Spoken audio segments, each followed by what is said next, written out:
This meeting is being live streamed.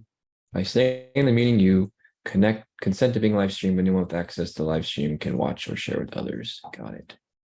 We're on it. Setting up your meeting for YouTube Live.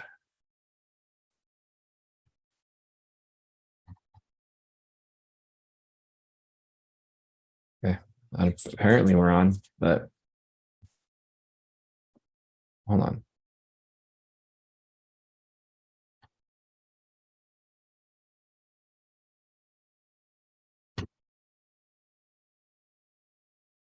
Yeah, We're on. I think so. Apparently we're on, but oh shit. Oh, you gotta mute something. Yeah. Okay, YouTube is muted. Won't get that reverb. Sweet. You want to send us the link? Yeah, let me do that already.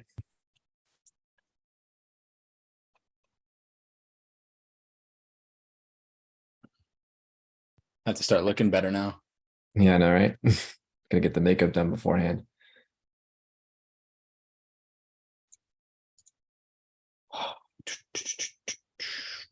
You guys have fun this weekend? On Sunday anyway? Yeah, not a good time. Too good of a time, I think. Yeah, that happens. It happens.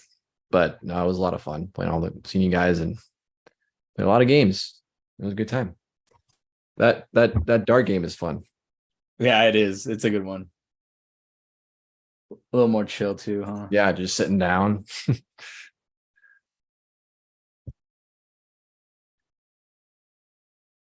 Kind of got me. Go ahead, sorry. I was playing, especially with the what you call it, the football game on right there, like right next to you. Yeah, it's perfect for that. Yeah. Kylie got me a dartboard and cabinet, like custom made. Where'd you make that the little That dart game? Yeah. So that dart game actually was a wedding gift from my uncle. And so I'm assuming he made it himself. Yeah, my whole side of my dad's side, they all have one. Nice. Yeah, so it's pretty cool. It's cool. And I definitely enjoyed it when we played it.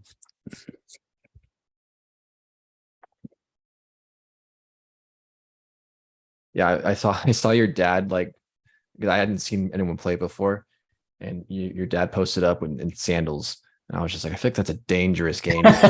Sandals, man. Yeah, but I mean, it's not too bad. Could be worse. You gotta really trust that the person you're playing isn't going to be absolutely insane with the dart. Oh yeah. I think most people can get it within a good region where it won't hit your feet, but you never know. Especially if you're trying to go for your can. Yes. Especially so the can part of it, that's James's addition to it. Of course it is. So he brought in the beer darts part. Right? Of course. Yeah. Yeah. Of course. That's great. So that explains a lot. It does. But I liked it. It was fun. And I beat you in fantasy. Great day. You did. It was a bad week. Needed that win. Going down 0-2 in that league is not ideal. No. That's for sure. What's up, bud? What's up? What's up, bud? What's up? What do you want? Huh? You want to go outside? Bro. Bye. What the fuck? Is it like lagging a little bit? Yeah, it seems to be a little bit. There's going to be a lag. But Interesting. that's what I got. That's So cool. We are live. We are streaming. Hi, YouTube. Hi. I should set up my stuff.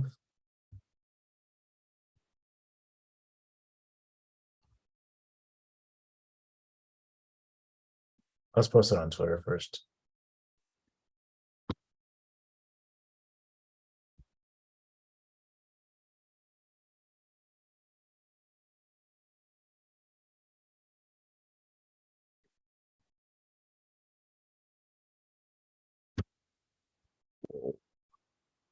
Come on.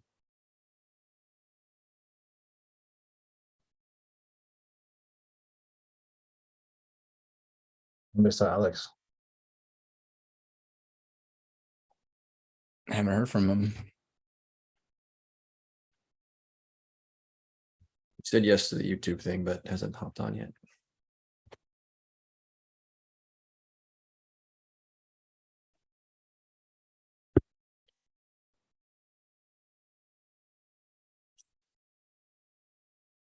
How's everybody doing? Shailen, Hmm. how'd your soccer games go? 1-3-0. Nice. Let's chill. You know. Good, good.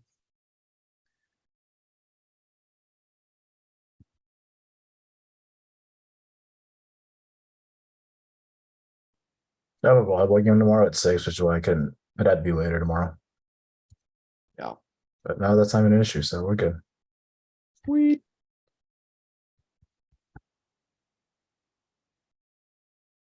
I don't even think I haven't the TLDR logo on my phone. You don't have it? I don't think I have it. Say what? I might have it to be able to send to you right now. I'll put the OG, or not the OG one, but the other one.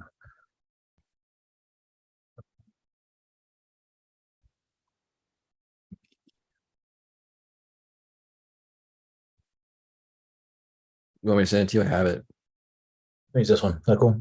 Even though it's like, Oh, yeah, that works. yeah. You want me to send you the other one? Just Yeah. Okay.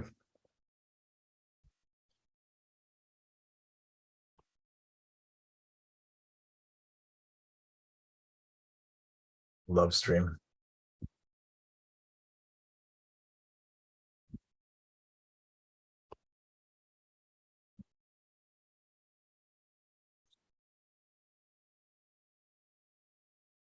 God, I love MLB Big Inning.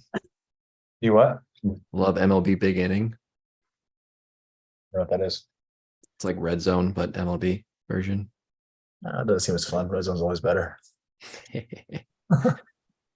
you Are you think coming that over? do you think that the production of YouTube's Red Zone is worse than what it used to be? I 'Cause- only been a week that I really watched it. That red zone channel is the same as there's been two, and they got rid of the DirecTV one, so it's been the one that NFL puts on since 2006, I think. So I heard someone like basically saying it's like way worse than what the DirecTV's production of it was, which I was like, I mean, same. I wasn't really paying attention, but it didn't seem like that big of a difference. I don't think Hanson's bad. I mean, Yeah, I don't mind. I don't mind. he's the guy. not Siciliano, because Siciliano has a little bit of like attitude, and we kind of like that, but like not in a bad way, but he had Yeah. something about him. Yeah. A little bit of fire. is just straight guy. Like he's pretty level headed. Are you coming on Sunday? I think we. Oh no, we don't play. Maybe I'm waiting. We're waiting to hear if we might be hanging out with another friend. But I'm waiting to hear from Jess about that. So, but I'll let you know as soon as I know. Other friends. I know, right? It's not okay, man. That's not Crazy. It's not. It really isn't. I need to keep my circle close. Apparently, Alex isn't part of that circle because he bailed this weekend. Lame. Yep. You look better. You look good now. That's good. That's all that matters. Yeah, I was feeling like complete shit. Brutal. Woo. All right. James, you're hosting. What do we got? Let's go basketball, hockey, baseball. Sweet. Just whatever order I did the research in. That's how it's going. That'll do. Alex, you ready? Yeah. Wait, I missed. What's the order? God damn it. Basketball, hockey, Tyler. That's what hockey. Baseball. He's Like Oh, that's weird. All right, you ready? Yep. 3, 2, 1. Hello and welcome to episode 166 of TLDR podcast, which is the first one since Traden's turned 30. That's a good one. Traden's birthday was this last weekend. It was a great time. The majority of us were there, but Alex forgot or something, like just didn't show up. It was weird, right, Alex? Yeah, that's exactly what happened. I was like, oh, traded? Who's that? Nah, I can't go. No, I was sick as a dog. I'm finally kind of starting to feel a little bit better. Traden, I'm sorry I missed it, buddy. I hope you had a great time. It was actually a really fun time, and you were missed by a lot of people, especially me. I cried at a baseball game because I found out you were coming. Love Tyler, you too. thanks, brother. Team James. Tyler was there as well. Tyler did not play golf with us on Saturday, which was just terrible. But he was there on Sunday. So, Tyler, did you have a good weekend? Did you have fun celebrating Tyler? And how hungover were you on Monday? Yeah, I had a great time. It was the first kind of full Sunday with the boys that I've had, this year. It was a lot of fun. We've had to play a lot of games. I drank a lot. James, you really screwed me over with the blue moon high noon combo, which we call the blue moon or the blue noon. From pretty much from there, it things got kind of went south. So thankfully I was definitely had a mild hangover the next day, but I was definitely functional and doing all right. But yeah, Jess definitely had to drive me home that night. He mixed. You had him mix Blue Moon and High Noon. I told him, okay, this was actually a tag team effort good? between Jess and James. They both kind of screwed me over on this one, but I didn't think it was that good. No, okay. But and I usually, for me, like when you mix things like that, that's where it just is never a good thing. So yeah. Oh well. Traden, on the other hand, spent the morning of his 30th hungover. Traden, you have a good weekend, bro? Yes, I did. Started out Saturday playing some golf very terribly, but hey, I was with you and my dad, and that's always fun. The baseball game that we really just used as a way to congregate a bunch of people because nobody cares about the Angels, nobody cares about the Tigers, so it's a cheap way to get everyone together. It's probably cheaper than a cover charge in downtown LA, so which is pretty fucking sad. And then Sunday with the boys and gals watching football is always a great time. But before I pass it back to you, James, happy birthday on Thursday from TLDR podcast, baby. Appreciate it, guys. I'm expecting a lot of gifts from all of you, and Alex expected to be there Thursday. Alex, my guy, make up for it. See you Thursday. Yeah, I'll be there. Sure. Sure. Some Definitely. midweek festivities. Thursday, Alex coming down. We're gonna go to the D probably. Oh God. We're definitely not. We would not do that. It's Niners play Thursday. You're not gonna miss that. You are 100% correct. That's why Alex is bringing the D to my house. Oh, that sounded paused. That was bad. Woo! We might have to edit that out later. Hey, we're live, bud. But we're live. Okay. Well, you know what, Alex, we're gonna start with you, man. Tell us about basketball. What an intro. Oh, James, I'll bring it all to you, buddy. Okay, jumping in to the NBA. Traden kind of mentioned it a little bit last week, but now it is somewhat official. So we're going to talk about this new NBA resting policy real quick, kind of before we jump in to our scheduled preview, I guess. So the NBA and the Players Association and freaking whoever else it is agreed that an NBA team cannot rest star players or multiple star players. I'm going to call this the Clipper rule. I think that's just fair to everyone. So as an example, like the Boston Celtics or the Clippers, and it's all predicated on if you've been an all-star or like all NBA within the last 3 years. They pretty much have to ensure that one of your star players is playing at least every game. So like you can't rest both Paul George and Kawhi Leonard on the same day. Granted, those guys will probably be hurt the whole season, so that's maybe a little bit of a bad example. But Traden, I'm going to come back to you because I think out of all of us, you've maybe been the most what's a better word than aggressive? Passionate. There we go. Yeah. About the NBA and the resting of players. So what are your thoughts that there's now some sort of actual official guideline rule, whatever you want to call it, in the NBA with resting star players? Yeah, I think it's a step in the right direction. I mean, I can tell that the fans were not the only ones that were, frustrated. I think obviously the league was frustrated. You got to think that the sponsors are frustrated because, they're shelling out money for advertising for their games. And, nobody wants to watch, half a Clipper team that doesn't have Kawhi playing. Like, it's just tough to watch. I mean, I know that there are diehards, but a lay person is not going to watch that type of game. That they're wanting to watch the stars play. That the NBA is a star driven league more than any.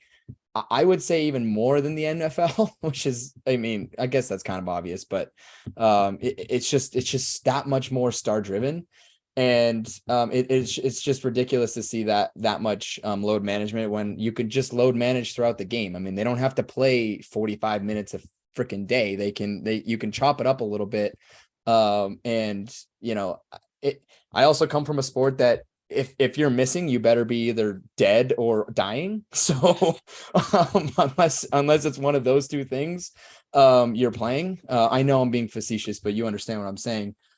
And a player does not like to be pulled out of games. So I don't know. I think it's going to help. I like to see I like to see it move in this direction, but I do have to say the NBA is as good as it probably ever has been.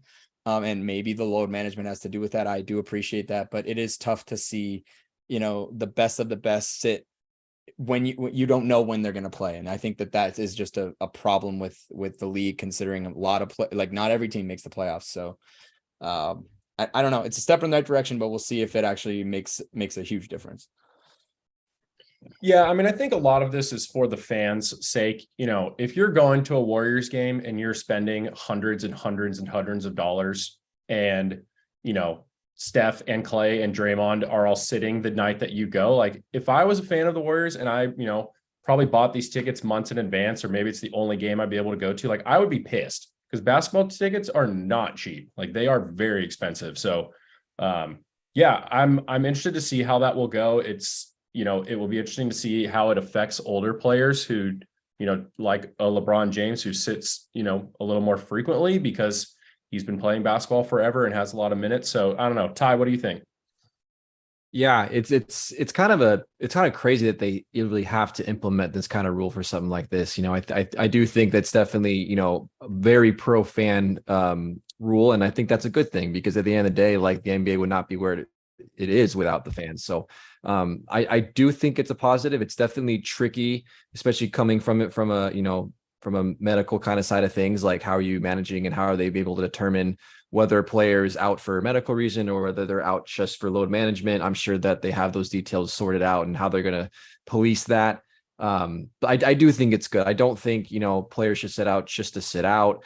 I know that, it's load management thing, it's kind of catching steam, because I do think that it generally probably does decrease some injuries for sure. But I also think it's probably overutilized in other areas as well. So I think it's kind of those things that I think the league kind of went too far one direction, and now the league's trying to kind of rein it back a little bit. So hopefully we find a happy middle ground, but ultimately I do think that it's a positive for the fans. And I think that's important, because, you got to serve your fan base. Otherwise you wouldn't be playing. So.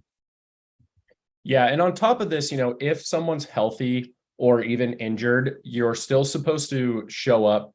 A player, I mean, is supposed to show up and be visible to the fans, because, yeah, we've seen reactions of, because fans and NBA players sit right next to each other. There's no other sport other than kind of hockey, but there's a big piece of glass in between them where fans and the athletes can really interact like the NBA. So, yeah, you're still supposed to be visible. I do wonder if there's going to be a little bit of like, KD played the first 35 seconds of this game. Does that count? And then he's just like sits for the rest of the game. I'm curious to see how that will potentially go. But James, what do you think? It's real fast. You mentioned LeBron James earlier. There are exemptions to this rule, and there are 7 players who fit this exemption. And it's the exemption that if you're 35 years or older by opening night or have amassed 34,000 regular season minutes or a combined 1,000 regular season and playoff games. LeBron James, Steph, Kevin Durant, Chris Paul, James Harden, DeRozan, and Mike Conley all fit that description. So just off the bat, this rule does not apply to them whatsoever. But on the second point of Alex and the real question, it's that I love this in theory, except like you had just mentioned, there are so many workarounds around it.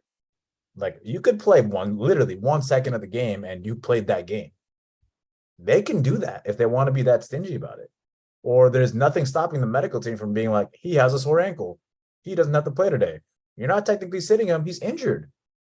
There are so many workarounds that NBA teams can literally just get around at any point in time if they really wanted to. And I'm interested to see if NBA teams actually do that, because you're going to turn off a lot of fans that way. A lot of them. Because this rule, like you said, was meant for fans. And now the NBA teams are like, I don't care about the fans, man. I care about the product they put on the field and the amount of money I invested in it. And it comes off as greedy. But if this rule comes out and does what it's supposed to do, then I applaud the NBA for doing that, because it's at times unwatchable when I have to watch some scrubs play in front of everybody else. Yeah, I do think it, it's kind of like baseball with like an innings limit, or even with hockey where, someone says they're healthy, but then they only maybe play 5 minutes throughout the game or something. Or I think there'll definitely be some workarounds. I'm kind of hoping, and I think probably a little naively, that teams will just kind of follow it, which I don't know why I would trust these teams to do that at all, but I'm just going to hope as a fan, it all kind of works out and everyone gets to see the best players play and, obviously, hopefully avoiding injury. And, I think that's part of how all four of these leagues that we talk about are getting better and bigger, and everyone's, all these athletes are crazier. It's just the recovery and the rest is so much better than it was even 10, 15 years ago. So there's obviously a reasoning behind a lot of this, but the NBA, it seemed to be, very focused on that. And it's such a big topic that they obviously had to do something about it, but we will see as the season gets going. Moving on to the next division of our preview. Well, we're going to start in the Central. I'm going bottom to top on this one. I think the last time I did it, I don't remember what I did last time, so it doesn't matter. We're in the Central this week, and we're going to start with the lowly Detroit Pistons. They were 17-65 last year. Update, they missed the playoffs, if you guys figured that one out. They gained Joe Harris, Monte Morris, Marcus Sesser with pick 25, and Asura Thompson with the 5th overall pick. They really only lost Corey Joseph. Traden, you picked the Detroit Pistons. I'm not sure why, but here we are. So the Pistons have been bad for a really long time. They had the number 1 overall pick a couple years ago in Cade Cunningham, and like the rest of these young Pistons are they're getting there. They're kind of like the Houston Rockets, where we're like, okay, let's kind of see it. So, do you think they're going to take kind of a step forward, or is this just going to be like another lost season in Detroit? Yeah, so I actually I don't mind the moves that they made. They're really starting to make a solid foundation, and I know that they've been at the bottom for so long, but Cade Cunningham looked good in the with the United States team. He's had it seems like he's been kind of injured quite often, but if he can get past that, I think that he's going to be he's going to be a solid piece to work around. You bring in some younger guys and even some veteran guys that just kind of stabilize the franchise a little bit. I think bringing in Monty Williams is a big move because obviously he had some great success in Phoenix, and he's the type of guy and you see it in all different sports. He's a coach that comes in and does not handle players not competing. He's at least going to have them competing. Is he going to take them to the play-in? No. No one's expecting that, but we don't expect them to be the absolute dumpster fire that they have been, or at least not make any steps forward. I mean, I'm not going to say that they're going to come out of, the bottom 5, but they're not going to be a bottom 2 team, or at least a bottom 1 team. I think that they can make the right steps forward, and find some respectability in this league, because that's where it starts. You win some games, you stay competitive, and you start to draft and develop, and all of a sudden, wow, you find a needle in a haystack, and boom, you're all of a sudden a couple stars away from actually really contending. But you have to move forward, and I think the bringing in Monty Williams alone is a huge move, and I think that's going to start the path forward for them. They're not going to continue to go down. I think we're going to see light at the end of the tunnel. Yeah, I like that positive outtake. I think the Pistons are the Oklahoma City Thunder from like 2 years ago. Like, it's not going to be an overall, the record is probably not going to be great, but we're hoping to see some growth, some development from some of these young guys, and then just continuing to get better and better. So hopefully, for Detroit fans, it's not, 17 wins is pretty brutal. Like, last year was bad. And, I think that they're obviously hoping to get going in the right direction. And that's kind of proven with what our over under is to start. It's 28.5, which is a pretty big jump from them having 17 wins last year. So trade in over under 28.5 wins for the Detroit Pistons. Yeah, I was just, kind of looking, and I'm going to give them 30. So I'm going to say over here. Okay. Ty, what about you? I kind of like the over as well. I agree. I think they're going to make a little bit of a leap this year. I like them for that number. Okay. James? I agree with Tyler that they're going to make a leap, but they're for sure not going over 28 games. I got them at 28 games with a leap of 11 games, which is massive. Yeah, I'm also going to go under because that is a massive leap for a team that is still very young. I think they're like around that 25 to 26 range. But yeah, they're an interesting team to watch for the future, definitely. Speaking of teams that are kind of in this funky area of they were good, they've been bad, why are they not very good? The Indiana Pacers, James, they finished 35-47 last year. They were fighting for a play-in spot for majority of the season and then just kind of faltered at the end. So they ended up missing the playoffs completely. They kind of had a big offseason. So they gained Bruce Brown, who was an integral part of that Denver Nuggets championship team. Obi Toppin from the Knicks, Ben Shepherd, Jarris Walker with the 8th overall pick. And then most importantly, they re-signed Tyrese Halliburton, who, James, you said you would start your franchise with a couple months back. They did lose some veterans in Chris Duarte, George Hill, and James Johnson. But all last year, James, we talked about Buddy Hield and Miles Turner. They were on the Pacers. Were they going to trade them? What are they going to do? Well, they're still there. How are you feeling about the Pacers going into this new season? Do you think these new additions kind of push them into that play-in spot that they were fighting for so much at the end of last year? I love the additions that they made. They made the right ones. They lost dead weight and they gained really great versatile players. Bruce Brown is going to be a starter on this team, and he's versatile. He does it all. He can help in all aspects of the game, offense, defense, mental stuff, because he won a championship. Like, this is the guy you want on your team. And he's feisty too. This guy does not give up ever. Glue guy, big time. And also, Obi Toppin, right? Does anybody really know him outside of the slam dunk competition? Not really, because he was a Knick and he came off the bench. When he was with the Knicks, he came off the bench, he was a role player. But an interesting stat that I found is that in the games that he started, he was a freaking all-star. This dude averaged 20 plus points and 6 rebounds when he was a starter. But then when he was coming off the bench, he was only putting up like 10. He's going to get starting minutes with this Pacers squad. And if he puts up those numbers with Tyrese Halliburton, with Miles Turner, with Buddy Hield, and that rookie from last season, Benedict Mathurin, that dude is instant offense. This team is going to be very good on offense and decent at defense. That combination compared to what they did last season, that's really going to push them forward into that play-in spot. That's what I really believe. Yeah, I agree. I really like what the Pacers did. And it's kind of one of those things where, unfortunately, it's Indianapolis and it's not a big market. It's not LA, it's not New York, it's not Miami, it's not even Chicago, who they're not that far away from. But they're one of those teams that just has to do a good job trading and drafting. LeBron James, Kevin Durant is not signing in Indy. It's just part of the deal. Unfortunately, it's where you're located. But James, I agree with you. I think they did a great job. And we talk about these glue guys, the next guys up that aren't the star players, and how important they are to teams if they really want to contend. And yeah, signing Bruce Brown is a huge move for them. And I really like that. So weirdly enough, they won 35 games last year. The experts, air quotes, I was going to say you can't see me, but we're live streaming. So if you're watching, you can see me this time.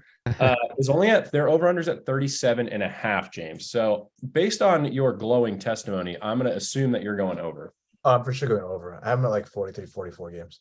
Okay. Yeah, that definitely pushes them into that play-in under low playoff, like straight up spot. So Traden, you're nodding your head. What do you think?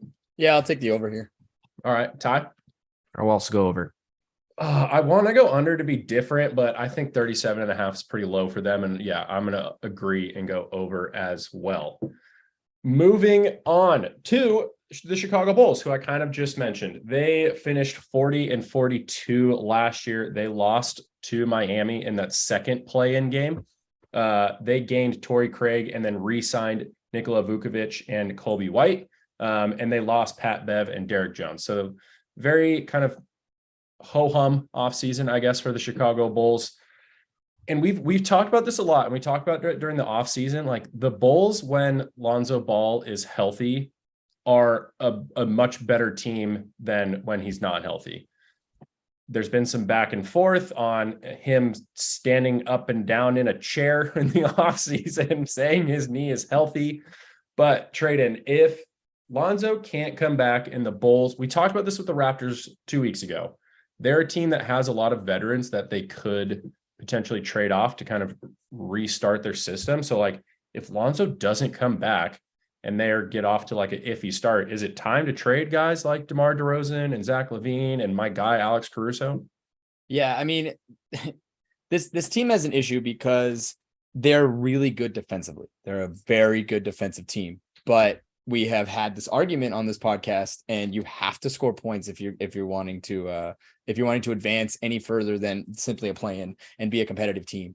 They ranked fifth in terms of defense and ranked 24th in offense. That's just not going to cut it in this offensive driven league. I mean, we've seen it time and time again, and we saw how the team's competitive kind of really dropped out once Lonzo left, or Lonzo fell out of the rotation. And I just don't think that they have enough there to back that up. I think would have the same type of situation where, yeah, they're fine defensively, but offensively they just don't have enough prowess. I mean, DeMar DeRozan's great. I mean, these guys are great, but and Zach LaVine are fantastic. But what are we going to get? Are we going to get incredible? Or are we going to? There's just some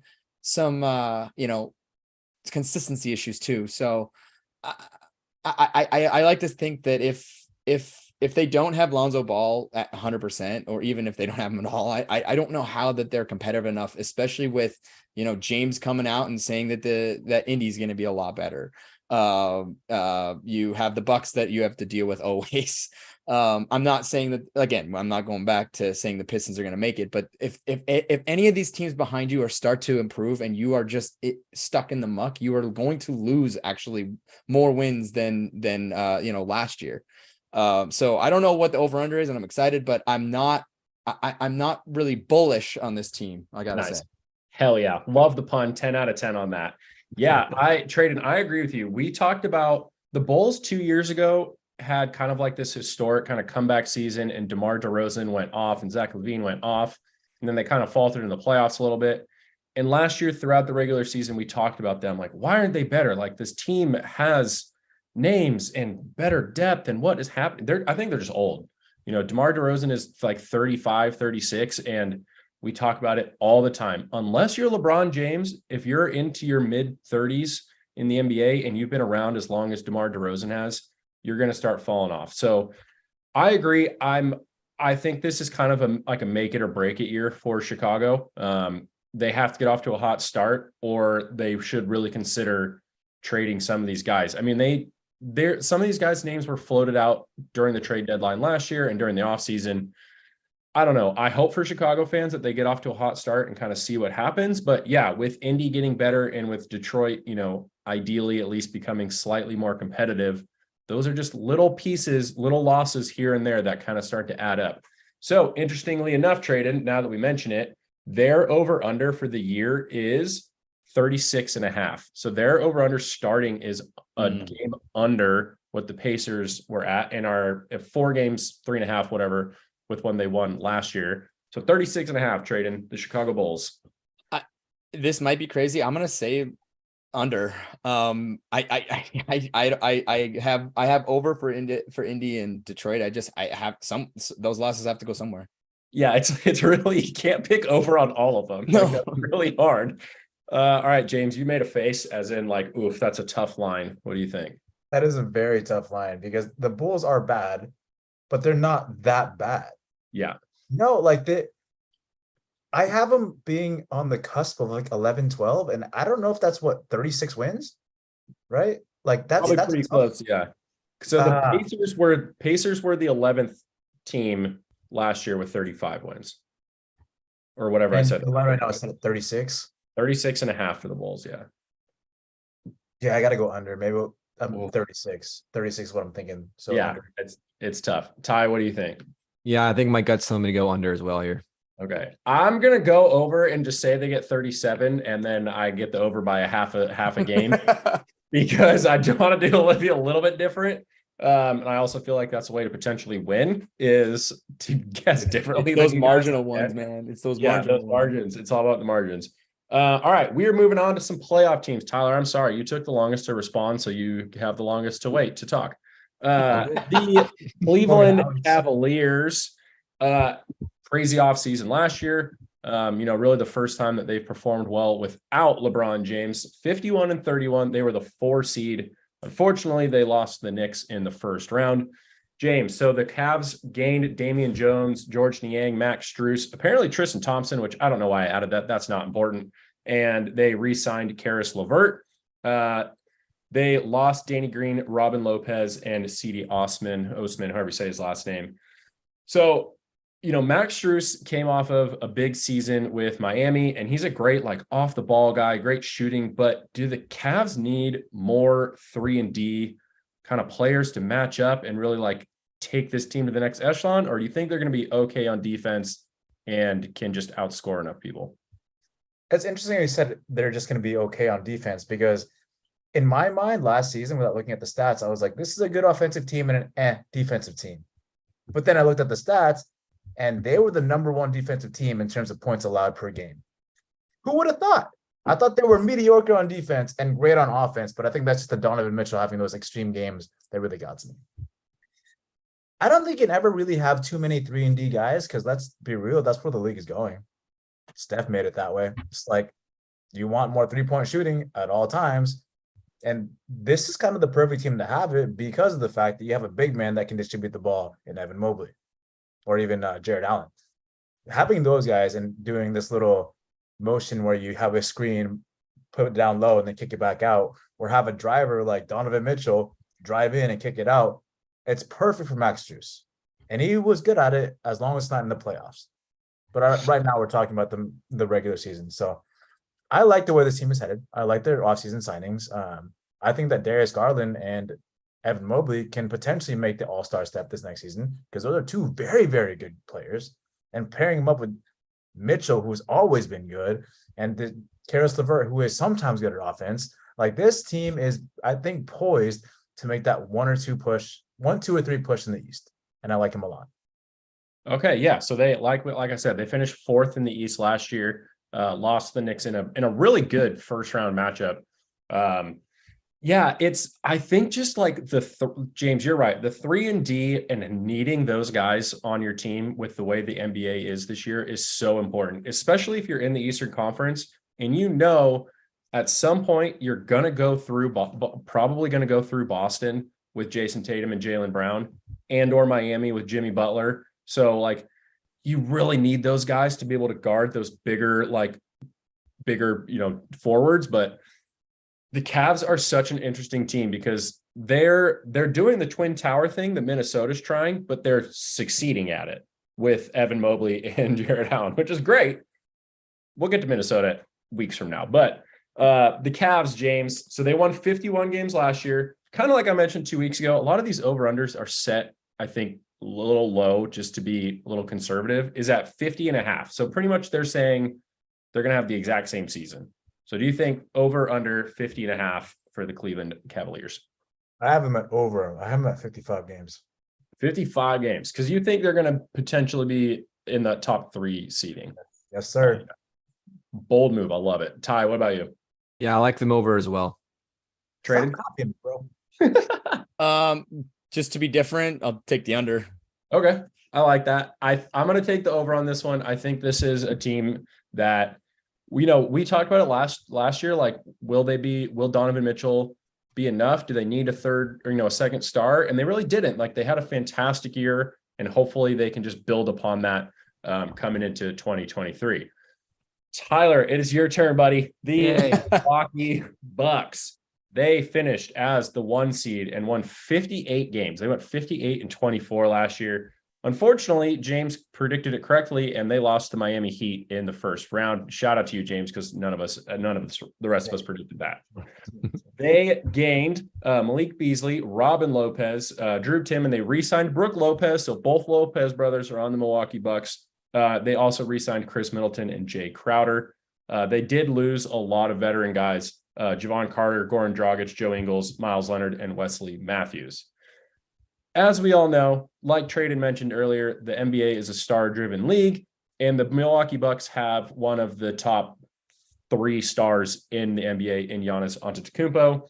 And this offseason, Giannis kind of hinted that winning is like everything to him. And there were some rumors floating around that if, Milwaukee gets off to a bad start, or maybe they kind of flame out in the postseason again, he could be looking elsewhere or demanding a trade or whatever that may be. So, Tyler, I mean, where do you think the Bucks are going this year? And, do you think this like Giannis little bit of drama could like potentially be a little bit of a shadow on their season? It will be if they obviously lose, but I think that, I don't think there's anything wrong with having a guy who wants to compete. I think that's a healthy mindset to have. So I don't think it's going to cast a shadow from the get-go, but obviously if they start losing and at the trade deadline, they're not in a playoff spot, then yeah, it's going to cause a lot of drama off the court. But I think this Milwaukee Bucks team, is still very talented. They're still not that far removed from their championship run. They still got, most of that core intact. I think they're still going to be a very good team. Obviously, I think they're a little bit younger this year, a little bit not as much of that veteran presence, which I think could be a positive. But obviously, with younger players, they still have to develop, so they might go through some growing pains. So I don't know if they're going to be like maybe the elite of that Eastern Conference like they've been, but I definitely think they're still going to be a playoff team, no doubt. I think that they're still going to be competing for a championship. So I think a little bit different of a look of a especially on their depth side. I think a little bit of a different look for the Bucks, a little bit younger, but like I said, I think the most of their core is still there, and they're still going to be a very good basketball team this year. Yeah, I mean, I think we look at the Bucks and think if they're not a top 4 seed in the East, that would be kind of shocking. Them like missing the playoffs is kind of unthought of. They're still one of the teams, I think that we would consider one of the better title contenders in the Eastern Conference. But yeah, like for a long time, it was Giannis and Chris Middleton. And there was debates for a little bit there where like Chris Middleton was actually the guy over Giannis. That's kind of ended. Chris Middleton has really had some kind of rough seasons, like the last 2 seasons a little bit. I think it kind of, in a way, it kind of starts and ends with him. If he can have a bounce back season, the Bucks are really scary. If he's hurt or a little bit slower, I mean, he's had a bunch of like knee and ankle problems, which obviously for a basketball player is not where you want to be hurting. It will affect where the Bucks go. I really hope that, Giannis, they win and he stays. I'm a big fan of smaller market teams having, a face of the franchise, all like Dirk Nowitzki with the Mavs, and he stayed this whole career. I think that's awesome. So I hope he stays, and I hope everything goes well in Milwaukee. But like I mentioned, Ty, they had 58 wins last year. Their over-unders at 53.5. You kind of mentioned you might see a little bit of a dip in them. So what do you think about that over-under? Yeah, I think that's a tough one. I think I had them right around there, but I'm gonna go over. I think around 54, 55 for the Bucks. So just over that mark. All right, Traden, what do you think? Yeah, I have the over here too. James? I think it's so interesting that Giannis wants to win, yet he's making management sign all of his brothers. So for that, under. Okay. Oh, I like that. I mean, they still feel like a 50-win team to you, right, James? Yeah, they're 50, but not 55 4. So Okay. I'm going to go over. I think they are like a 54-win team. Like, I think it's really close. I think that's another really good line. But James, that is all I've got for the NBA this week. Next week, we'll move on to the last part of the Eastern Conference. after the Eastern Conference, it's our favorite, the Western Conference, because we have West Coast bias because we're from California. Thank you, Alex. Oh, We're going to take a quick break, but when we return, Traden is talking hockey. Atlantic Division, correct, Amundo? The Atlantic, yes. All right, ready, y'all? Yep. 3, 2, 1. Hello and welcome back, I should say, the TLDR podcast and our Atlantic Division led by Traden. Yes, sir. So we're going to go to the Atlantic Division after we finished the Metro last week. Just so you guys know, over the next couple weeks, we are going to do one more divisional. And then I'm going to take a pause on the divisional to do our in-season cup, and then we'll finish out the last division because we cannot do the TLDR in-season cup after a single game has been played. We have to do it before that. So even if it means the previews go a week late, who cares? This in-season cup is way more important than that. I think everybody here agrees with me. So I'm very excited for that. So we're going to start at the bottom of the division from last year, very similar to how Alex just did it over in the NBA. We're going to start with the Montreal Canadiens. None of the guys wanted to talk about the Habs, so I'm going to talk about the Habs here. They went 31-45-6. Not great, but you're in a tough division. So what can you really do? So in comes Alex Newhook and Casey DeSmith, the goaltender. Out goes Mike Hoffman, Jonathan Drouin, Denis Guryanov, Chris Tierney, Rem Pitlick, Jeff Petrie, and Joel Edmondson. The Habs were a bit slow in the offseason. I thought. I didn't think that they made some crazy moves. They do have the young forwards and stars and Nick Suzuki and Cole Caulfield. You got Caden Gould and Jordan Harris on the back end. So there's a nucleus forming there. But I think that they're actually a year or two away from where that next tier of teams are. I'm talking the Senators, I'm talking Buffalo, I'm talking the Red Wings, and that's leaving out even the upper echelon teams that seem to be always in the playoffs. However, I will preface this whole division by saying this might be the most interesting the Atlantic Division will be going into its season. I think that for the last few years, we've kind of expected those top four teams to kind of take it over. I actually am going to make a bold prediction and say one of the four that made it last year and the last several years will not make it. So, and it will just be, it will be a battle to see who that is. I worry about, goaltending. I worry about, just the Habs just, continuing to build. I think they're going to build, but, I think they're still, a little ways off. So, at the end of the day, I think that Vegas agrees.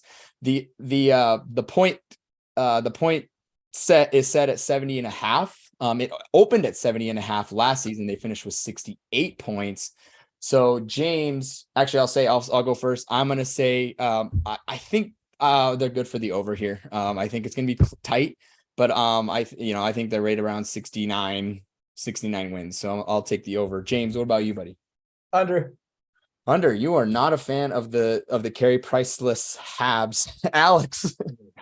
I believe they traded for my guy Tanner Pearson today, so I'm going to take the over just based on that. Yeah, just for that. I love that. Ty. I'm gonna go under. You're gonna go under. Okay.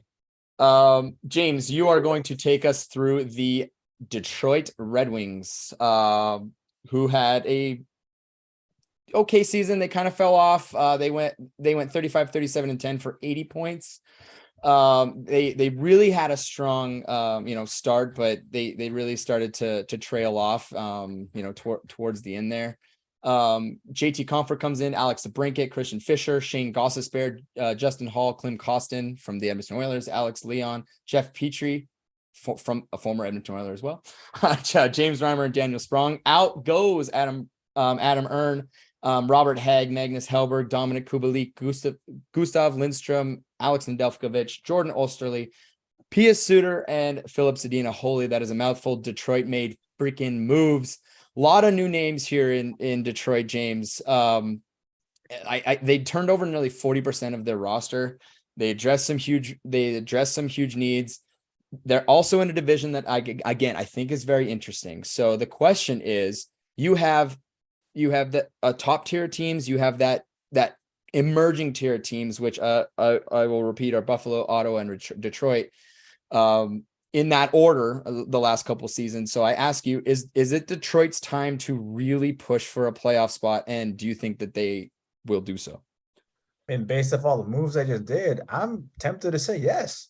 Like, they made big moves this offseason, and it looks like moves to compete after selling at last year's trade deadline. That is a quick turnaround, but I guess that's the NHL for you guys.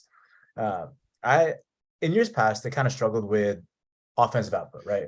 They struggled with shot totals and possession in the zone, in the offensive zone.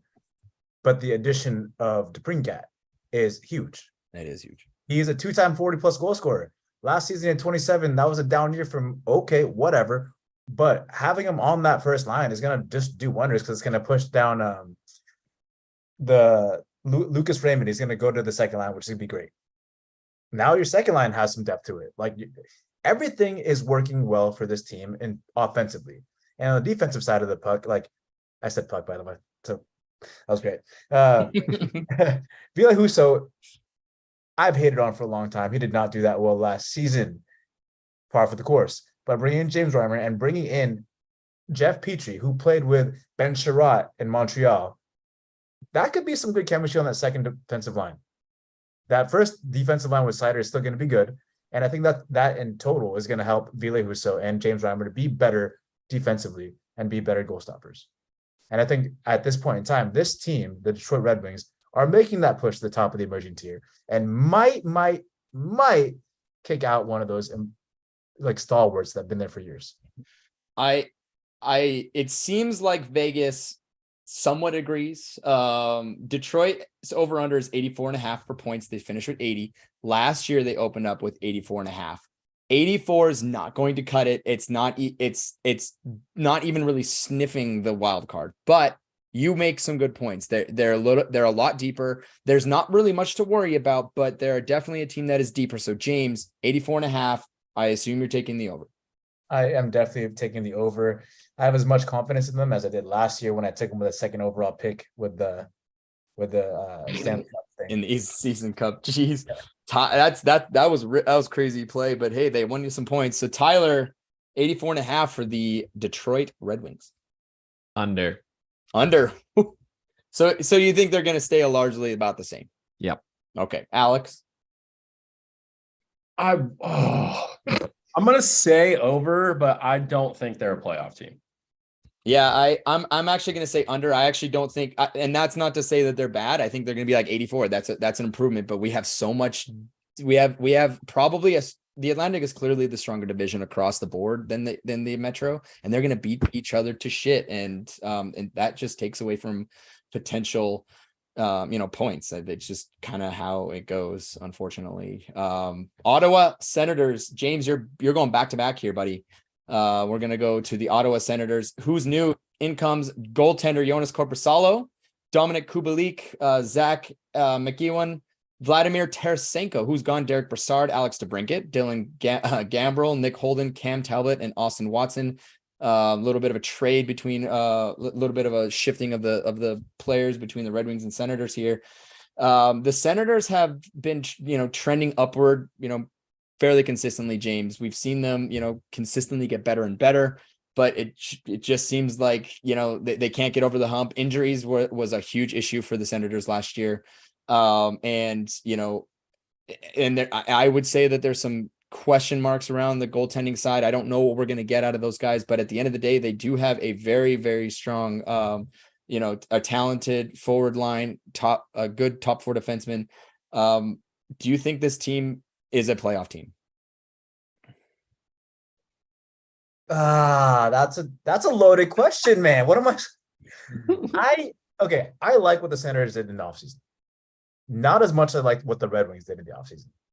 The Red Wings have to do better, much better this season than they did last season, and the Senators have to do a little bit better because they finished a little bit better than the Red Wings did last season. I agree with you saying that the Senators have one of the best forward lines, top 9. They have the deepest top 9 in the NHL for the most part, but that last 3 ain't cutting it. But the injuries, I think, play a big part of it. Like Claude Giroux was a massive part of that first line last season. He's getting up there in age. There's a good chance he could get injured, or the NHL might do trade-in's biggest nightmare and implement this policy where you can have players take rest days now in terms of load management. Claude Giroux would fit under that. He's that old and he's played that many games.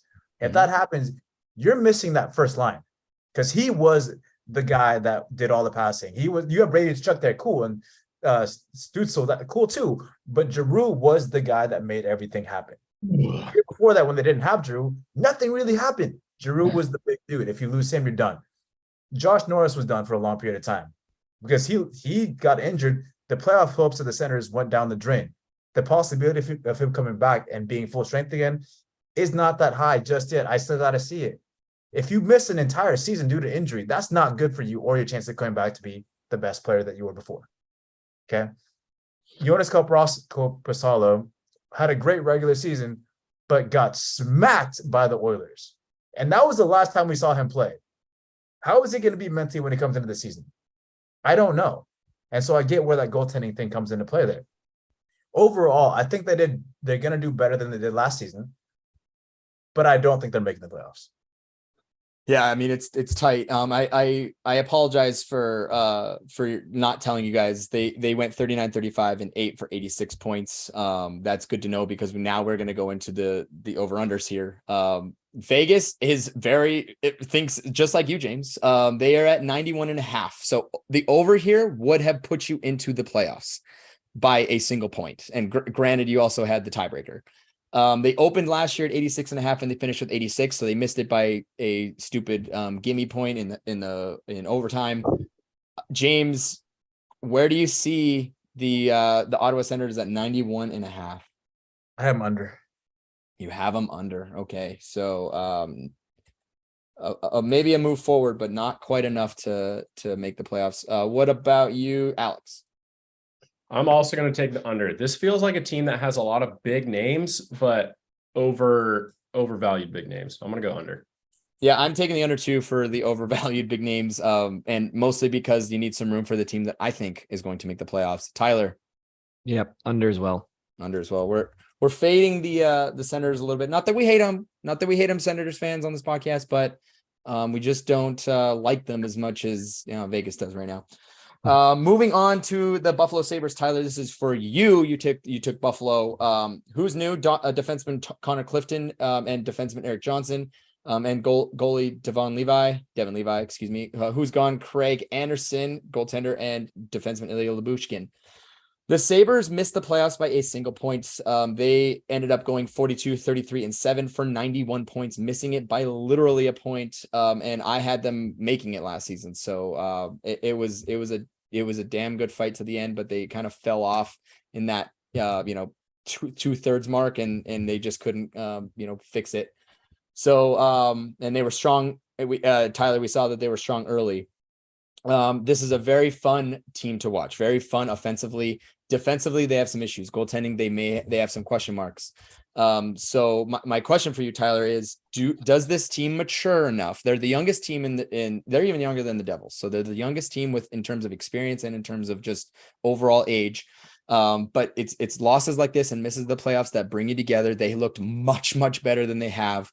The question is I think we can assume that the offense is fine. Is the defense going to be improved enough where they get that extra point or more? I do think so. I like this Buffalo team a lot. I think those veterans, the defensemen and Clifton and Johnson, are going to really hopefully help that defensive line. I think Johnson especially is going to be a great veteran presence for a lot of these younger players.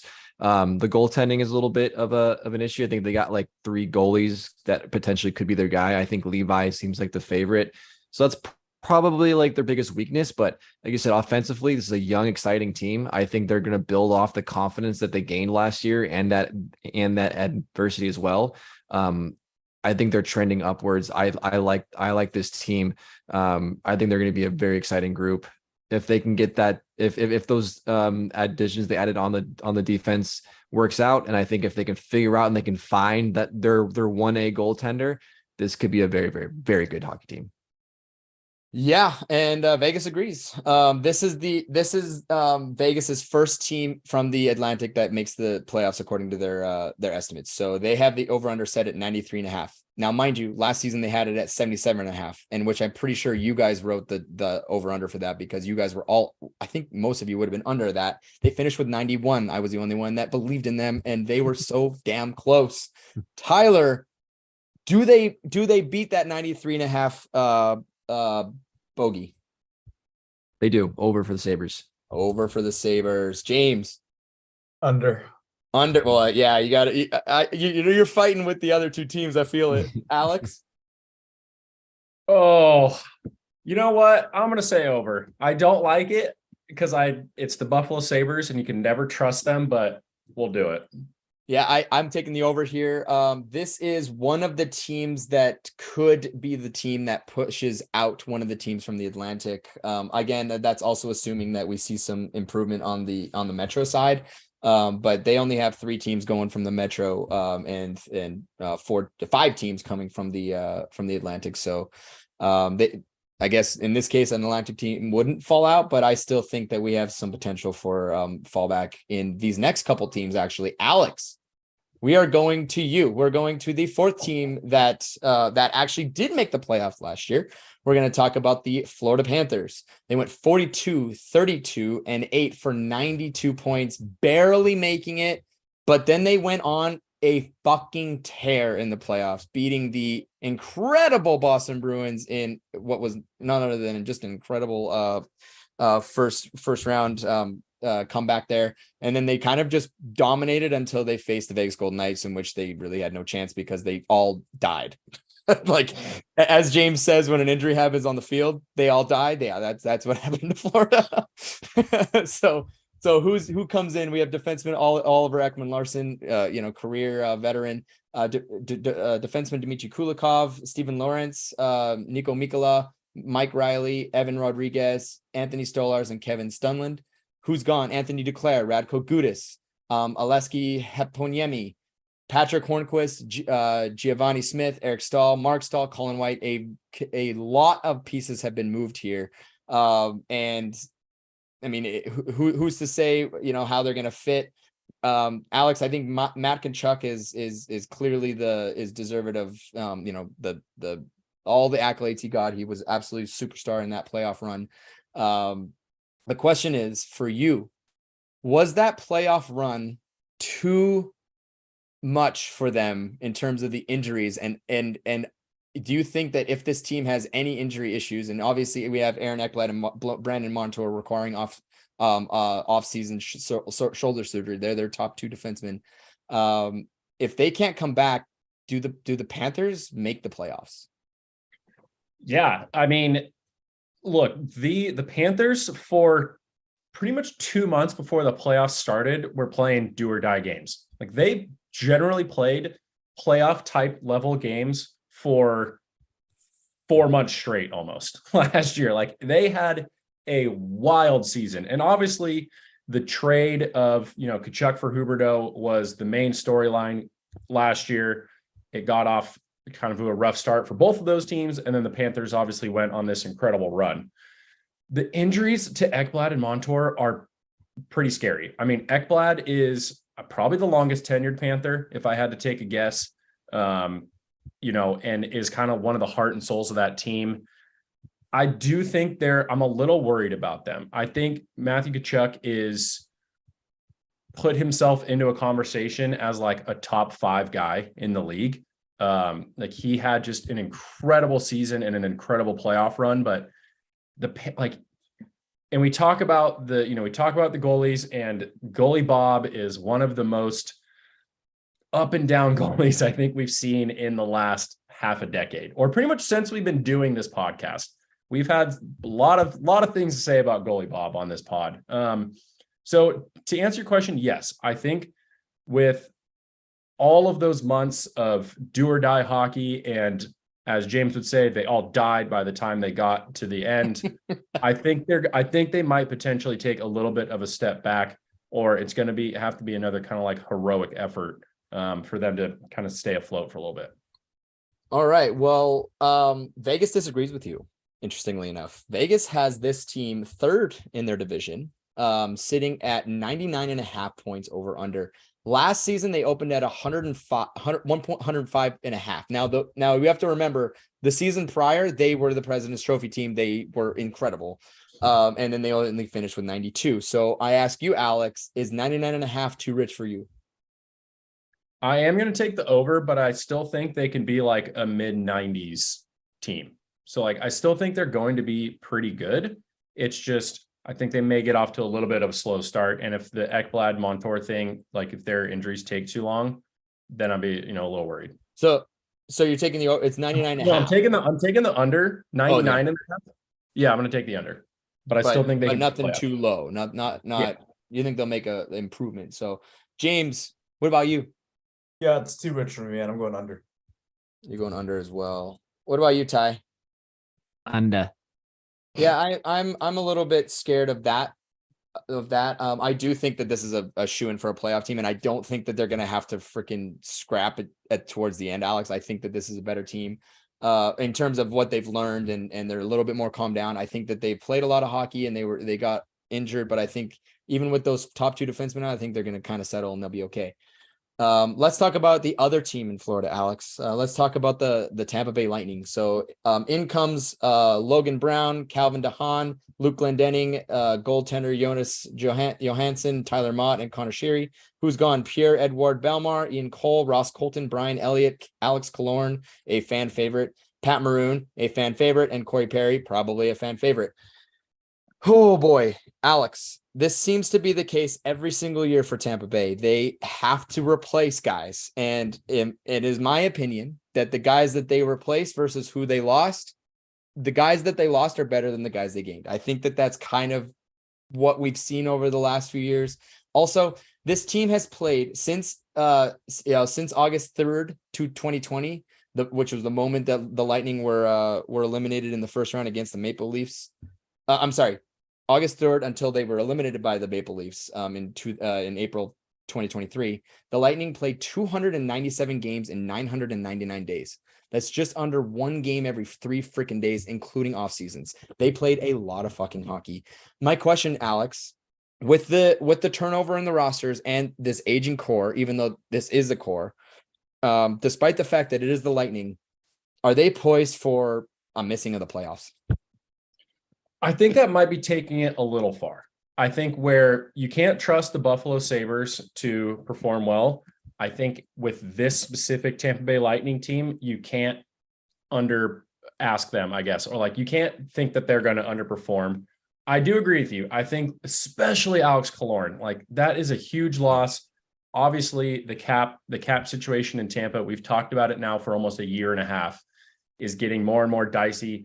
And with the face of their franchise, potentially being a free agent at the end of next year, Steven Stamkos, they'll have to see if they can work something out with him as well. And you're right. They played a lot of hockey games, 3 trips to the cup in a row, 2 wins, the shortened off season in between their win during the COVID season. Like this Tampa team has played a lot, but you know what helps? When you have Andre motherfucking Vasilevsky as your goal. Yeah. If he's on the ice and you still have Victor Hedman and you still have Stamkos and you still have Kucherov and you still have Braden Point, that's a playoff team. I don't know if we can consider them one of the top echelon teams in the East, but at the same time, if it's June, whatever, and we're talking about a Stanley Cup preview and we're like Tampa Bay Lightning, Eastern Conference champs, wouldn't surprise me because you just can't put it past them. Yeah, that's Tampa Bay for you. Last year, they went 46-30-6 for 98 points. This season, Vegas has them at 96.5, so a point back. They opened last year at 103.5, and obviously they missed it with 98. Alex, I ask you, where are you at with 96.5?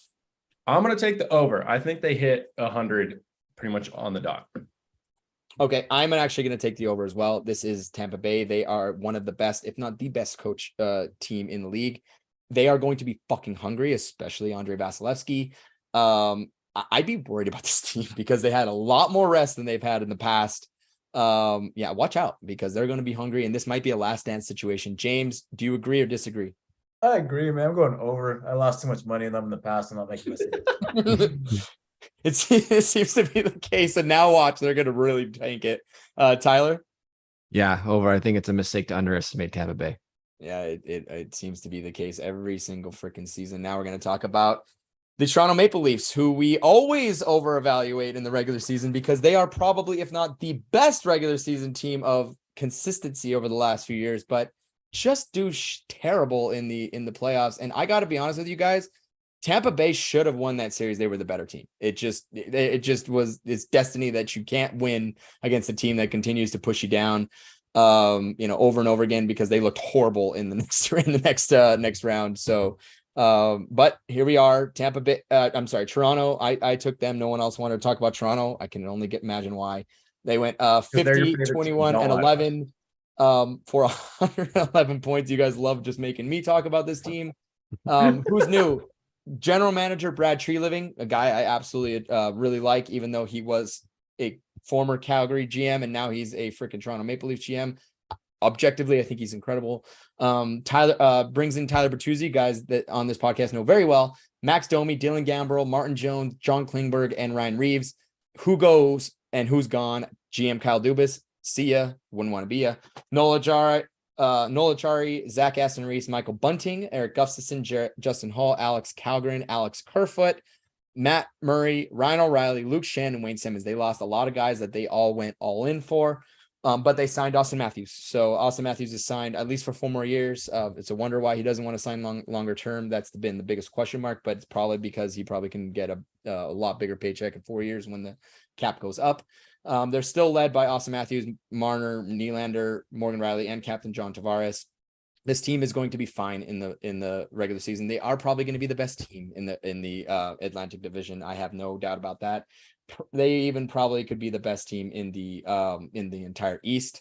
I know that the Devils and Hurricanes will have something to say about that, but I do think that they are going to be there. The biggest question is, are they going to do well in the playoffs? I have to think that the guys that they brought in, the Tyler Bertuzzis, the Max Domis, more so Max Domi, Dylan Gambrell, and Ryan Reeves, these are guys that are take no shit. They are going to try and fix any of the locker room issues that may be there in the playoffs when it comes to the mental side. They are guys that will go to bat for you as long as you're competing. This is a make it or break it for this core, and this is absolutely it. Like, there's no ifs, ands, or buts about it. Like, we say this every year, but I can't imagine that they'll let them go one more year if they miss the first round or they have a terrible showing in the second round. So that's the biggest question mark. They're going to be fine in the regular season, but are they going to be okay in the playoffs? That's the biggest question. The Vegas actually has them going down 106.5 points, even though they got 111 last year. For context, the thing was set at 107.5 and they finished with 111. I'm going to take the over. This team's fantastic in the regular season. I can't imagine they're going to be that take a step back. What about you, Tyler? Over as well. Alex? Over. And James? Definitely over. Okay. Now we're going to talk about the Boston Bruins. The Boston Bruins were by far the best team in the league. They had easily the most wins at 65, 12 losses and 5 overtime points for 135 points, a league record.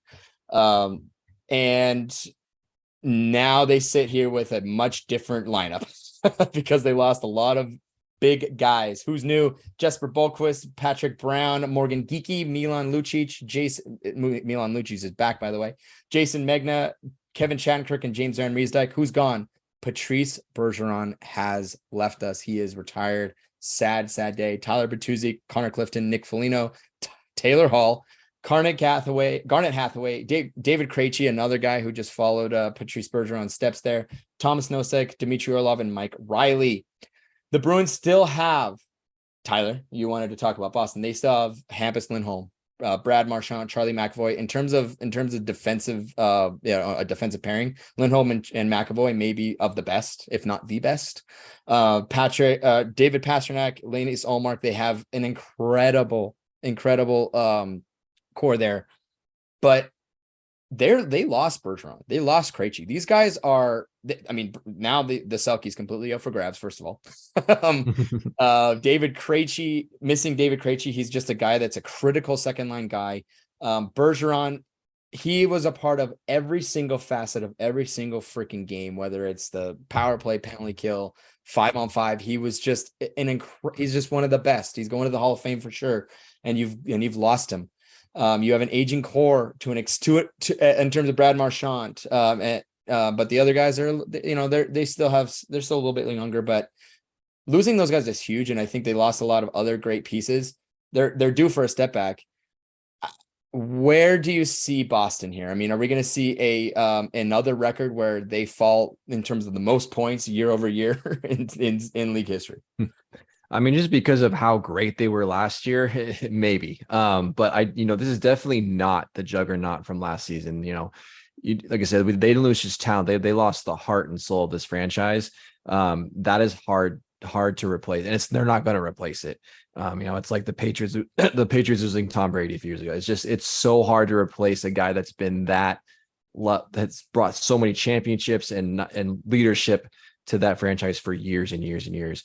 But as you mentioned, the core of this team is still very, very good. They're definitely still a playoff hockey team, but they're not going to be that juggernaut, this world record setting group of guys. So they'll definitely take a step back, but that's not saying a lot much just because of how great they were last year. So yeah, in terms of point differential from last year, this year, it could be one of the biggest, but I think that just speaks to what it was last year. So I think you can't really compare them to last year's team because they're not. But I still think, looking at this core in this group, and if you compare it to the rest of the teams in this division, for me, they're a lock for the postseason, barring some insane collapse of a year that they might have. But I think they're still a very good hockey team, and will be a favorite for sure. Yeah, Vegas agrees. They have them at 101.5 points. Noted they opened at 95.5 last season. I would say they hit the over guys just a little bit. At 135. Tyler, do you like him at 101.5? Yeah, I got him over for there. You got him over for there. Okay, what about you, James? Let's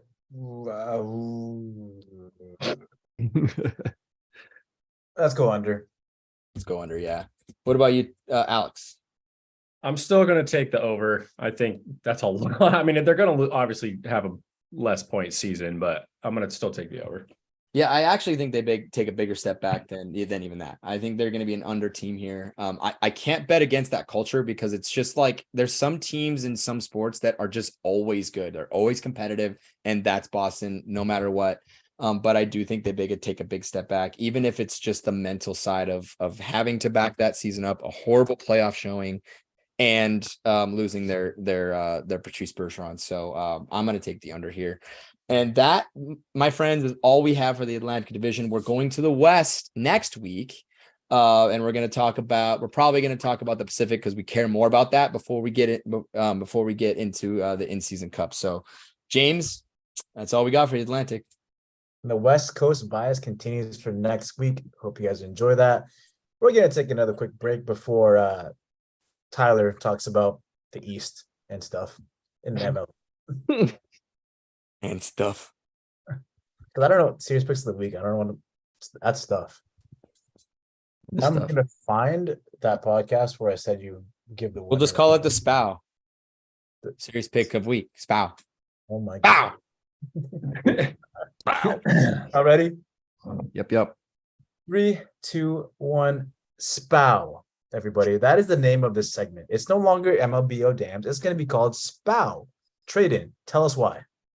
Because it's the series picks of the weeks. That's Tyler's new thing. SPOW. So we're going to talk about the East and SPOW. Tyler, take it away. I love it. SPOW it is. So we're obviously getting down to the last 2 weeks of the regular season. So that's pretty much all there is to talk about right now with baseball. So just the MLB postseason picture right now, we had a few teams that clinched a division or a playoff spot last week. The Braves, not surprisingly, clinched the National League East division. The Dodgers clinched their 10th National League West title in the last 11 years. And then the Orioles and the Rays, they both clinched a postseason spot last week. So those 4 teams are in. The next closest team that can clinch a spot is the Minnesota Twins. Their magic number is at 4. So they could easily clinch that division this week. The Milwaukee Brewers are the next closest. Their magic number is 7 to clinch the National League Central. And then everything else is probably going to come down to the last couple games of the year. So there's a lot of really tight races still left. And we're going to talk about one of those tight races, the American League East. Going into today, the Rays and the Orioles were only separated by 2.5 games. They had a big weekend series last weekend. It was one of our series picks of the week. It was a 4-game series. They ended up splitting it, so it was kind of a wash, just to kind of preview what we'll talk about next. But it was a great series. The Rays won the first 2 games, and the Orioles bounced back to win the next 2. So the Rays came in within a half a game of overtaking the Orioles, but the Orioles were able to hold their ground and take the final 2. We had a couple blowout games, a couple really good close tight games, really fun series to watch. So Baltimore, as they enter this week, have a 2.5 game lead on Tampa Bay. So the question is, with these 2 teams going the last 2 weeks, do they hold on and win that AL East crown? Trade, what about you? What do you think? Yeah, I mean, just given the fact that Baltimore has a little bit of a cushion the last 2 weeks here, and I actually think they have just an easier schedule. I think they're going to hold on to it, even though I don't like them after that. 3 weeks ago, I had a conversation where I hate what they did to that announcer, but I wish they'd not make first, but they're gonna. They have an easier schedule, and good on them. Good on them. Train's a big grudge holder, but yeah, James, what do you think? He is a big grudge holder. That's hilarious. Baltimore, as you like to say all the time. Yeah, I know I say it weird. I do think they hold on. They split the series, right? And then they went on to now win 4 straight in a row. That's what this team is about. They bounce back, they don't hold grudges, and they just continue trucking forward. And just like Trayden said, they do have an easier schedule. Like the Rays, for example, play the Angels, who suck, whatever. But they also play Boston and Toronto. Toronto, they have a 7-game. They pretty much have 7 games at the end of the season, just them, and they're going to be playing for their life, right? Because Toronto wants to make the playoffs, so those aren't going to be easy games.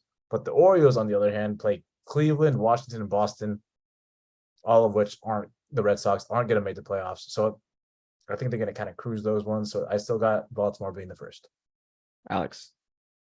Yeah, I agree with all the boys. I thought if Tampa was going to do it, they needed to win 3 out of 4.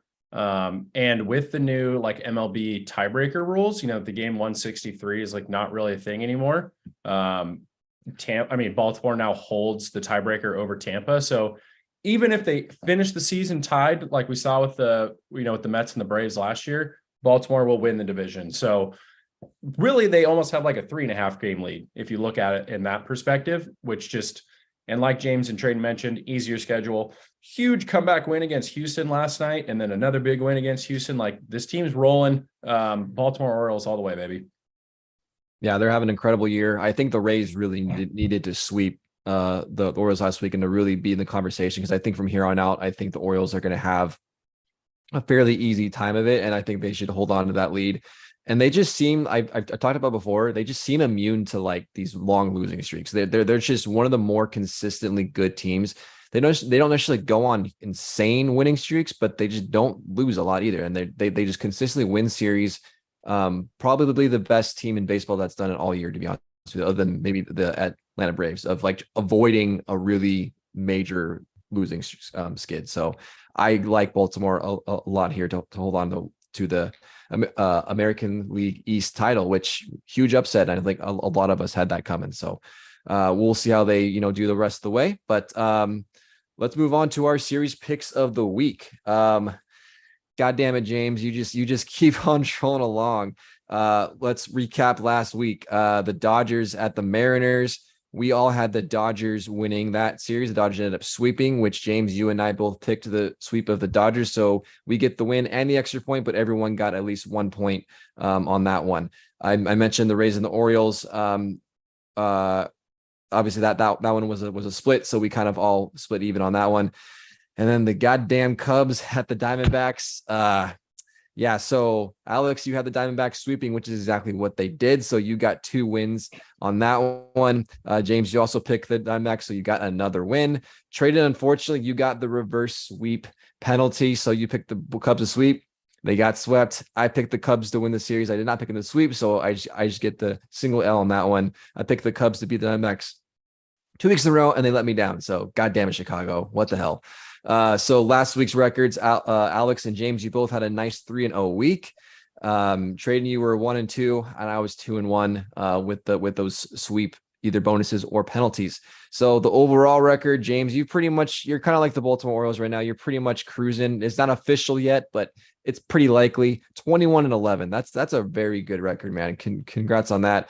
I'm in second place. I got back up to 500, 16-16. Alex with a nice 3-0 week. You're close to 500 at 15-16, and Trading, you're at the bottom there at 13-18. So, James, let's keep it going, I guess, man. I mean, let's just, it's pretty incredible what we've been able to do. We got 3 more series this weekend. So let's start off with the Blue Jays going to Tampa Bay to take on the Rays, a nice American League wild card series this weekend. Alex, what you got in this one? I'm going to go Tampa 2-1 in this one. All right. Tampa Bay. I don't know if it's 4-game series. I'm picking Tampa. For sure. I got you. James, how about you? Blue Jays 2-1. All right. Toronto with the series win there. Trading. I'll take Toronto as well. Toronto, just because I have to go against James. I just have to. So I'm going Tampa Bay there. Brewers at the Marlins. James, what do you got? I got Brewers sweeping this one. Milwaukee with the sweep, maybe could potentially crush Miami's wild card hopes. Trading. I'm gonna take Miami. Of course you are. Alex. I'm also going to take Miami. All right. I'm going to go Miami as well. Screw it. Why not? Let's get crazy here. Mariners at the Rangers is my last one. This is one of the American League West race coming down to the wire here. This is one of the last really big series. So the Rangers at home taking on the Mariners. Trading, who do you got? Well, I know who James is going to pick. And I'm going to pick Texas too. All right. Texas at home to win. Alex. I'm going to take the Mariners to sweep. Wow. All right. We like it. James. Well, okay. So I really want to say, don't let me down, dude. I just said I'm going to cushion my lead even more. Okay. The Rangers are winning this one 2-1. Yeah, we're going to go Rangers 2-1. All right. I'm going to go Seattle. I'm going to pick them to sweep too. You know what? Why not? Let's do it. Trading, you didn't give me a sweep, I don't think. it's going to be Miami because I don't care. Okay, cool. I love it. Trading's big Miami guy. All right. Tune in next week to see how well James does, I guess, because that's what he just does. He just always wins these things. But maybe this may be a turn and it may not be clinched next week, but we'll see what happens. Hopefully you guys are enjoying the MLB postseason race. It's getting down to the wire. Next week it'll be kind of like an early postseason preview and kind of getting down to those wild card races are going to be insane to watch. And we'll get a real good, clear picture of kind of those series to watch there at the very end of the season. So that's what I got for MLB. I think I'm winning these because I'm not betting against Alex. I think that's the reason why. Whenever I bet against Alex, I lose. So we're gonna. It's a good theory. It's a good theory. And there's no trivia involved. Yeah, trivia involved. Alex is just OD at that for some reason. Somebody out there, please find the episode where Tyler I put words in Tyler's mouth and I said that whoever wins this wins money because I want that money. That wraps up episode 166. Thank you all for listening. Thank you for supporting us for all these years. Today was the first time we've ever live streamed, so hope you guys like that. If you looked at that in the future, we're probably going to be doing the same thing. So tune in to, I don't know, Mondays nights or Tuesday nights or Wednesday nights at 7 to 7:30. It depends. We'll announce it earlier next. Have to announce. It's like the little bell on our thing, and you'll get a notification. Yeah. Oh, there we go. Right there. There it is. Monetize our YouTube. Thank you very much. Anyway, it was a fun episode to do. Alex, we miss you. Alex, hope you're feeling better, which is great. Happy birthday to Traden. And then Tyler, You. I hope your water polo team continues to do well. Thank That's you. pretty much it. Anyway, we're gonna have a good week. Hope you do too. See you next week. Happy birthday, James.